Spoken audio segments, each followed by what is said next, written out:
আপনারা অনেকেই প্রশ্ন করেছেন, হুজুর পবিত্র শবে বরাতে বিতির নামাজ কখন আদায় করব? এশা ও বিতির নামাজ একসাথে পড়ার কোনো পদ্ধতি আছে কিনা? সুপ্রিয় দর্শক, এই রাতে বিতির নামাজ কখন আদায় করবেন, কিভাবে আদায় করবেন, বিস্তারিত আজকের এই সংক্ষিপ্ত ভিডিওর মাধ্যমে আপনাদেরকে জানিয়ে দিব। প্রথমে আমি বলে দিতে চাই, 2026 সালে পবিত্র শবে বরাত হচ্ছে ফেব্রুয়ারি মাসের 3 তারিখ মঙ্গলবার। দিন গিয়ে যে রাত হবে ওটাই মূলত পবিত্র শবে বরাত, আর তা হচ্ছে শাবান মাসের 14 তারিখ দিবাগত রাত। সুপ্রিয় দর্শক, হাদিস শরীফে উল্লেখ রয়েছে, ইন্নাল্লাহা লা ইয়াত্তালিউ ফি লাইলাতিন নিসফি মিন শাবান ফায়াগফিরু লিজামিই খালকিহি ইল্লা লিমুশরিকিন আও মুশাহিন। রাসূলুল্লাহ সাল্লাল্লাহু আলাইহি ওয়াসাল্লাম বলেছেন, মধ্য শাবানের রজনীতে আল্লাহ রাব্বুল আলামিন আত্মপ্রকাশ করেন। এটা হচ্ছে মধ্য শাবানের রজনী, আর এটাই হচ্ছে শবে বরাত। ফায়াগফিরু লিজামিই খালকিহি, তার সৃষ্টির সকলকে সাধারণ ক্ষমা ঘোষণা করেন। ইল্লা লিমুশরিকিন আও মুশাহিন, দুই শ্রেণীর মানুষ ব্যতীত, একটা হচ্ছে মুশরিক আর একটা হচ্ছে হিংসুক। তো সুপ্রিয় দর্শক, আমরা এবার মূল আলোচনায় চলে যাব, আর তা হলো বিতির নামাজ কখন আদায় করতে হবে। এশার নামাজের পরে এই রাতে আমরা ইবাদত করে থাকি, নামাজ পড়ে থাকি। আর হাদিস শরীফে বিতির নামাজ সম্পর্কে উল্লেখ রয়েছে, রাতের একেবারে সবশেষ নামাজ ফজরের আগে, সেটা হলো বিতির নামাজের মধ্য দিয়ে হতে হবে।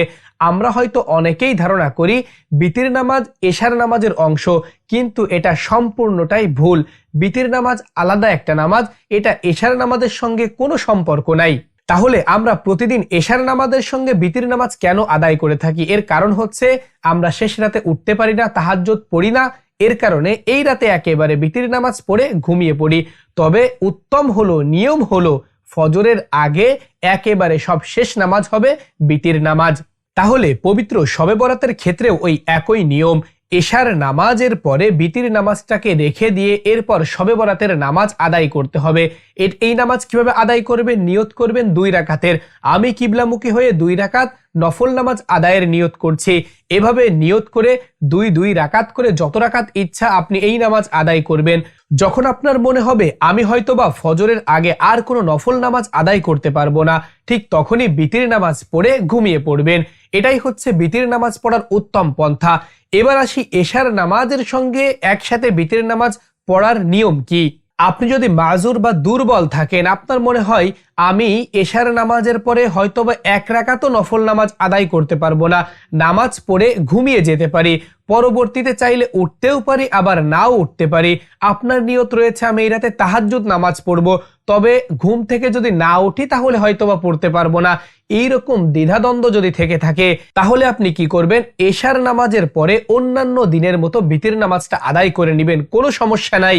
বিতির নামাজ আদায়ের পরে এবার চাচ্ছেন না আমি এই রাতে নফল নামাজ আদায় করব, সেটাও করতে পারবেন, কোনো সমস্যা নাই। 2 রাকাত করে নফল নামাজ আদায় করবেন, চাইলে তাহাজ্জুদ নামাজও আদায় করতে পারেন, কোনো সমস্যা নাই। তাহাজ্জুদের পরে বিতির নামাজ পুনরায় আবার পড়ার কোনো প্রয়োজন নাই। এটাই হচ্ছে এশার নামাজের সঙ্গে বিতির একসাথে পড়ার পদ্ধতি। আশা করি বিষয়টা বুঝতে পেরেছেন।